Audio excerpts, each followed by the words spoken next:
Bonjour à toi, bienvenue dans le mystère de la mangrove. Mais avant de commencer cette histoire intrigante, abonne-toi à notre chaîne pour ne rien rater. C'est fait? Tu es sûr? Vraiment sûr? Très bien, alors allons-y. Le mystère de la mangrove. Chapitre 1. La mangrove murmure. Une chaleur moite enveloppait le littoral, typique d'un été brésilien de 1988.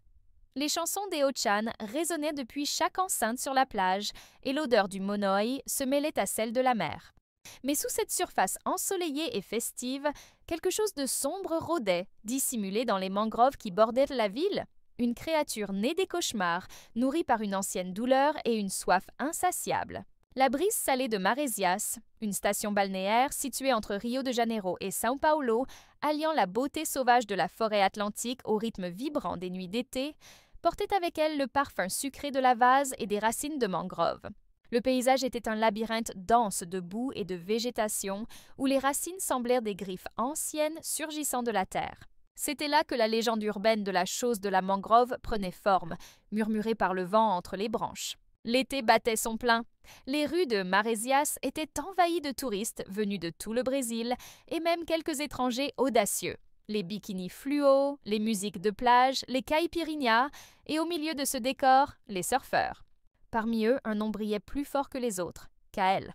Kael n'était pas juste un surfeur, il était l'incarnation du rêve estival de Maresias.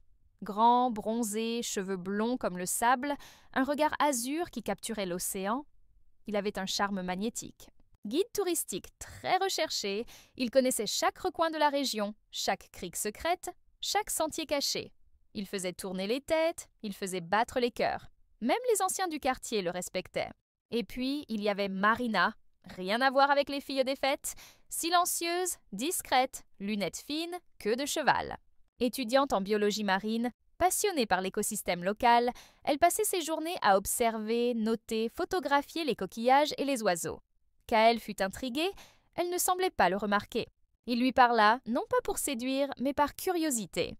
Peu à peu, une étrange alchimie naquit entre eux. Deux univers opposés, attirés par quelque chose d'invisible. Il se surprit à chercher sa présence. Elle l'écoutait avec attention, fascinée par sa connaissance instinctive de la nature autour d'eux. Mais l'endroit qui les rapprochait, la mangrove, cachait un silence inquiétant. Les pêcheurs locaux racontèrent des histoires, des lueurs étranges la nuit, des sons inhumains, des silhouettes furtives dans la brume, des murmures, des frissons. Une présence invisible que certains prenaient pour de la superstition, d'autres pour quelque chose de bien réel. Le premier incident eut lieu un samedi soir, sous une pleine lune éclatante qui baignait la mangrove d'une lumière argentée et fantomatique. Bia, une jeune touriste venue de São Paulo, passait l'été avec ses amis à Maresias. 18 ans, insouciante, elle s'était éloignée du groupe pour appeler sa mère depuis une cabine téléphonique, près d'un sentier qui menait à la mangrove. Son Discman diffusait « My Heart Will Go On » dans ses écouteurs. Elle ne vit rien venir. Un éclair noir. Une ombre surgit de la boue. Un cri étouffé. Le Discman tomba dans le sable, puis le silence. Ses amies, inquiètes, la cherchèrent. Elles ne trouvèrent que l'appareil abandonné, les écouteurs emmêlés. Aucun bruit, aucune trace. Juste le sable, la brume et cette sensation glaciale d'absence. La police locale, débordée en pleine saison touristique, ne s'en inquiéta pas.